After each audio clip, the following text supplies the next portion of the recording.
మొదటి స్కానింగ్ ఉచితం. వివరాల కొరకు హెగ్డే ఫెర్టిలిటీని సంప్రదించండి. నమస్తే మహాగారు. నమస్తే ఉషా. చాలామంది ఆడపిల్లలకి ఓవర్ బ్లీడింగ్ అతిపెద్ద సమస్య. కొంతమందికి రెగ్యులర్ పీరియడ్స్ ఉంటూ ఉంటాయి, కొంతమందికి ఎప్పుడైతే పీరియడ్స్ వస్తూ ఉంటాయి ఓవర్ బ్లీడ్ అవుతూ ఉంటుంది, కొంతమందికి క్లోట్స్ కూడా పడే అవకాశం ఉంటూ ఉంటుంది. చాలా ఇబ్బంది ఫేస్ చేస్తూ ఉంటారు దానివల్ల. అంటే ఏ ఇంపాక్ట్ వల్ల ఇవి మనం ఫేస్ చేస్తాము అంటారు? ఫుడ్లో ఎటువంటి చేంజెస్ తీసుకురావాల్సిన అవసరం ఉంటుంది అంటారు? ఎవరైతే ఈ ప్రాబ్లంతో ఇబ్బంది పడుతూ ఉన్నారో మెడికల్ పరంగా అయితే ట్రీట్మెంట్ తీసుకుంటూనే ఉంటారు, అయినా అది ఎక్కడ మనకు కనిపించదు, దానికంటే ఫుల్ స్టాప్ ఉండదు. సో ఫుడ్ వైజ్గా మనం ఏమైనా చేయొచ్చా? ఫుడ్ వైజ్గా అంటే అసలు ఎందుకు వస్తాయి, ముందు క్లాట్స్ ఎందుకు వస్తాయి, అసలు హెవీ బ్లీడింగ్ అంటే ఏంటి అందరికి అర్థమయ్యేలాగా. ఓకే, గర్భసంచి గోడలు అంటాం, దాన్నే ఎండోమెట్రియం అంటాం ఇంగ్లీష్లో. ఓకే, ఆ గర్భసంచి గోడలకి బయట, మధ్యలో, లోపల వీటిలో ఎక్కడైనా గడ్డల్లాగా, ఐ మీన్ ఫైబ్రాయిడ్స్, కణతలు అంటారు.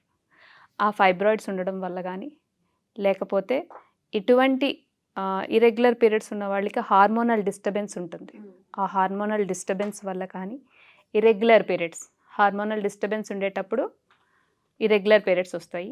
ఇంకొకటి ఏంటంటే ఇప్పుడు నీకు ఏదైతే చెప్పానో అబ్నార్మాలిటీ, అంటే స్ట్రక్చరల్ అబ్నార్మాలిటీ, అంటే లోపల ఏవైనా కణతలు లాంటివి ఫైబ్రాయిడ్స్ ఉండడం వల్ల కానీ ఇవి క్లాట్స్ అనేవి వస్తాయి. ఓవర్ బ్లీడింగ్ అన్నది జనరల్గా ఓవర్ అని ఎప్పుడు అంటామంటే, ఇప్పుడు 1 అవర్కి ఒక ప్యాడ్, అలా హవర్కి మారిస్తే దాన్ని ఓవర్ అంటాం. In a day 3 or 2 is common. దీన్ని క్యాల్కులేట్ చేయలేం. జనరల్ మెజర్మెంట్, జనరల్గా మాట్లాడేది ఏంటంటే it's like A 2 to 3 tablespoons or 35 to 40 ml.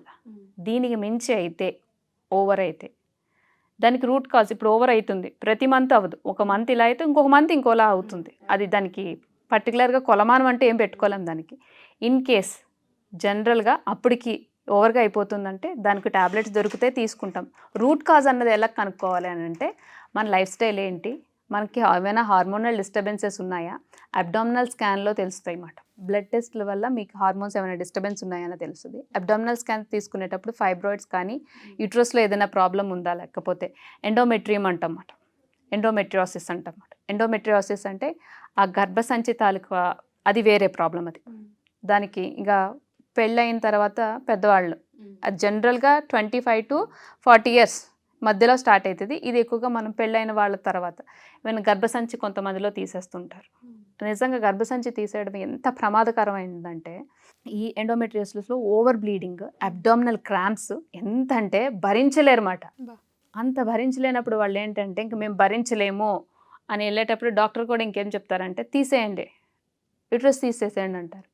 నిజంగా యూట్రస్ తీసేసిన తర్వాత వచ్చే కాంప్లికేషన్స్ ఎవ్వరూ అబ్జర్వ్ చేయరు. ఎంత నరకమో తెలుసా, ఆ పెయినే బెటర్ అనిపిస్తుంది. ఒక గర్భసంచి అంటే ఇట్ ఈస్ అ క్రియేషన్. సృష్టికి ప్రతి సృష్టి ఎక్కడ జరుగుతుందంటే ఆడదానిలో మాత్రమే సాధ్యమని ఎందుకు అన్నారంటే, అంత ఓర్పు సహనం ఆడవాళ్ళకి మాత్రమే ఉందని ఎందుకంటారంటే, ఆ నొప్పి ఎంత అంటే ఒక పెయిన్ స్కేల్ ఉంటుంది, అంతకు మించి మన బాడీ టాలరేట్ చేయలేదు. అది మనకు తెలుసు. సైకలాజికల్గా చాలామంది అబ్డామినల్ క్రాంప్స్ అన్నది ప్రతి ఒక్కరికి సహజం, బట్ ఒక స్కేల్ వరకే ఉంటుంది. అది it is a psychological pain. First ఆ సైకలాజికల్, ఎస్ నేను టాలరేట్ చేయగలను. ఒక పెయిన్ క్రాస్ అయిపోయిన ప్రతి మంత్ ఫేస్ చేస్తున్నామంటే, ఓకే నేను రూట్ కాజ్, నా ఎమోషనల్ స్టేట్ ఏంటి, నా లైఫ్ స్టైల్ ఏంటి, నేను ఎక్కడ ఎక్కువ స్ట్రెస్ తీసుకుంటున్నాను, వీటిల్లో చేంజ్ చేసుకుని అప్పుడు కూడా నేను ప్రాబ్లమ్ని అధిగమించలేకపోతున్నాను అంటే then you opt for something else. ఈ గర్భసంచి ఈ కింద నుంచి మనకి ఏదైతే ఎనర్జీ ఫ్లో అవ్వాలో అదంతా బ్యాలెన్స్ చేసేది ఓన్లీ యూట్రస్ మాత్రమే చేస్తుంది. అది ఓకే. మెనోపాజ్ తర్వాత మనుషులు వెయిట్ పుట్ ఆన్ అయిపోతారు. ఎందుకంటే మీకు బాడీ బ్యాలెన్సింగ్ అన్నది, బాడీ ఎనర్జీ డిస్ట్రిబ్యూషన్ అన్నది సరిగ్గా జరగదు. అండ్ హోలిస్టికల్గా మాట్లాడితే ఈ గడ్డలు, ఓవర్ బ్లీడింగ్ ఎందుకు వస్తాయంటే, ఒక గర్భసంచిలో ఏ రకమైన కణితులు కానీ ఏమైనా రావాలి అని అంటే సంవత్సరం పడుతుంది. అంటే ఈ లోపల అంటే మీ ఎమోషనల్ స్టేట్ ఎలా ఉంది, మీ స్ట్రెస్ ఎలా ఉంది.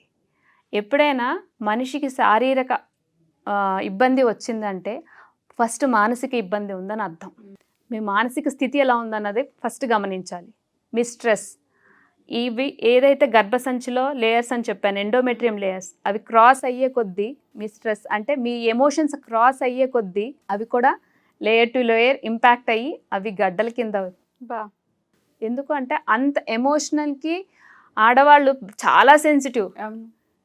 ఏ చిన్న విషయాన్ని కూడా మగవాళ్ళు తీసుకున్నంత ఈజీగా ఆడవాళ్ళు తీసుకోలేరు. ఓవర్గా థింక్ చేస్తాము. అంటే మేబీ ఈవెన్ వేసుకునే శారీ అవ్వచ్చు, వేసుకునే డ్రెస్ అవ్వచ్చు, మనం పిల్లలు కట్టే బాక్స్ అవ్వచ్చు, లేకపోతే బయట అనేవాళ్ళ మాటలు, అది జోవియల్గా తీసుకున్న ఒక్కొక్కళ్ళ మనస్తత్వం ఒక్కొక్కలా ఉంటుంది. మేబీ ఆ స్ట్రెస్ ఫ్యాక్టర్ కూడా మెయిన్ రీజన్. కొంతమందికి అందరితో పంచుకునే అలవాటు ఉంటుంది, అవును. కొంతమందికి ఎవరికి చెప్పుకునే అలవాటు ఉండదు. సో లోపల లోపల కుమిలిపోయే అవకాశం ఎక్కువ ఉంటుంది. ఇట్ ఈస్ నాట్ అబౌట్ కెరియరా, లేకపోతే లైఫ్ స్టైలా, రిలేషన్ అన్నది కాదు. ప్రతి దాంట్లోనే ఇబ్బందులు ఉంటాయి, బట్ ఎవరితో షేర్ చేసుకోరు. అది ఎమోషనల్గా లోపలగా కుంగిపోయి, కొంతమందికి అయితే చిరాకు, ఫెమినిజం అంటేనే చిరాకు, ఆడతనం అంటేనే చిరాకు. అస్సలు ఎందురా బాబు మగాళ్ళ ప్యాంట్ వేసుకున్న వాళ్ళ బయటకు ఎందుకు తిరగకూడదు అన్న అమ్మాయిలు చాలామంది ఉంటారు. అది కూడా ఇరెగ్యులర్ పీరియడ్స్, ఓవర్ బ్లీడింగ్కి కారణం అవుతుంది. ఇంకొకటి, ఈ గర్భసంచి తీసేసిన తర్వాత కాంప్లికేషన్స్ ఎంత అంటాయంటే చెప్పాను కదా, ఓవర్ వెయిట్. కొంతమంది బిఫోర్ ద మ్యారేజ్ కూడా తీసేసుకునే వాళ్ళు చాలామంది ఉన్నారు. జనరల్గా డాక్టర్స్ ఎవరు సజెస్ట్ చేయరు, ఎందుకంటే మ్యాక్సిమమ్ పెయిన్ని రిలీవ్ చేయడానికి వాళ్ళు ఆల్టర్నేటివ్సే ఎత్తుక్కుంటారు. ఇక్కడ మనం చేస్తున్న తప్పు ఏంటంటే, నాకు ఈ పీరియడ్స్ వద్దు అనుకునే వాళ్ళు చాలామంది ఉన్నారు. అవును. ఓవర్ బ్లీడింగ్ అయిపోతుంది, పెయిన్ తట్టుకోలేకపోతున్నాను, ఈ క్లాట్స్ ఇవి నేను బయటికి తిరగలేకపోతున్నాను అన్న వాళ్ళే చాలామంది ఉంటారు. దీంట్లో గమనించాల్సింది బ్లడ్ ఓవర్ఫ్లో అయిపోతుంది అన్నది కాదు. నిజంగా ఓవర్ఫ్లో అవ్వడం అంటే మీ హెచ్బి లెవెల్స్ చెక్ చేసుకునేటప్పుడు మీ హెచ్బి లెవెల్స్ ఎప్పుడు చెక్ చేసుకోకూడదు, ఐరన్ లెవెల్ చెక్ చేసుకోవాలి ఫస్ట్. ఐరన్ లెవెల్ కరెక్ట్గా ఉంటే మీకు ఎంత బ్లడ్ పోయినా ఈజీగా బాడీ అబ్జార్ప్షన్ కెపాసిటీ ఉంటే ఈజీగా మీకు మళ్ళీ బ్లడ్ గెయిన్ అన్నది అయ్యే అవకాశం చాలా ఉన్నాయి. సప్లిమెంట్స్ తీసుకుంటారు, సప్లిమెంట్స్లో కూడా గమనించాల్సింది ఏంటంటే యాసిడ్ ఉండాలి అబ్జార్ప్షన్కి. యాసిడ్ అంటే మీరు ఇప్పుడు ఏవైనా ఫ్రూట్స్ తీసుకుంటున్నారు, ఈవెన్ దానిమ్మ తీసుకుంటారు, బీట్రూట్ తీసుకుంటారు, వీటన్నిటితో పాటు నిమ్మ జాతికి చెందినవి కంపల్సరీ తీసుకోవాలి. వైటమిన్ సి బ్లడ్ సప్లిమెంట్ తీసుకోగానే సరిపోదు, అది బాడీకి అబ్జర్వ్ అవుతుందా లేదా అన్నది కూడా మనం గమనించుకోవాలి. అది గమనించాలంటే హెచ్బి లెవెల్స్ కన్నా ముందు మీ ఐరన్ లెవెల్స్ ఎలా ఉన్నాయి, ఎప్పుడైతే బ్లడ్ టెస్ట్లకి ఇస్తున్నామో ఐరన్ లెవెల్స్ కూడా చెక్ చేయించుకోగలితే, మీ ఐరన్ లెవెల్స్ కరెక్ట్గా ఉంటే బ్లడ్ ఎంత పోయినా మీకు ఫెటిగ్ అయిపోవడం, నీరసం వచ్చేయడము, అనీజీగా ఉండడము ఇలాంటివి ఏమీ ఉండదు. అండ్ ప్రెగ్నెన్సీ కాంప్లికేషన్స్ కూడా ఉండవు. ఫస్ట్ మనం చెక్ చేసుకోవాల్సింది iron levels. Even after delivery తర్వాత కూడా క్లాట్స్ పడే అవకాశం చాలా మందికి ఉంటుంది. అవును. లాక్టేటింగ్ మదర్స్ వాళ్ళ పెయిన్ ఎక్కువైపోయి టాబ్లెట్స్ కూడా తీసుకోలేరు. ఎప్పుడైతే ఆఫ్టర్ డెలివరీ ఫుల్ క్లెన్జింగ్ అన్నది యూట్రస్లో జరగదో ఆ పెయిన్ అన్నది క్యారీ చేస్తూనే ఉంటారు. అందుకని పథ్యం పెడతారంటారు. సో వాటిలో ఏం వాడతారు, ఎక్కువగా వాడేది టర్మరిక్ వాడతారు, సొంటి జింజర్ వాడతారు, డ్రై జింజర్ వాడతారు. ఇవన్నీ ఏమిటంటే క్లెన్జింగ్ మాట లోపల. బట్ అవేవో మనం అపోహల్లా చూస్తాము, ఏదో పెద్ద భూతద్దంలో. బట్ క్లెన్జింగ్ అన్నది ఇంపార్టెంట్. మన లైఫ్ స్టైల్, మన తినే ఫుడ్, మన ఎమోషన్ స్టేట్ ఇన్ని డిపెండ్ అయి ఉంటాయి అని ఎవరు ఆలోచించరు. ఓవర్ బ్లీడింగ్ నాకు ఇలా అయిపోతుంది అలా, ఫస్ట్ సైకలాజికల్గా స్ట్రాంగ్ ఉండాలి. ఓకే. ఈ రెండింటిని ఐరన్ పోతుంది అంటే హెచ్బి చెక్ చేయించుకునే ముందు మీరు ఐరన్ లెవెల్స్ చెక్ చేయించుకోండి. అండ్ సైమల్టేనియస్కి B12 అన్నది ప్రతి ఒక్కళ్ళ తక్కువ ఉంటుంది, ఇది కూడా చూసుకోవాలి.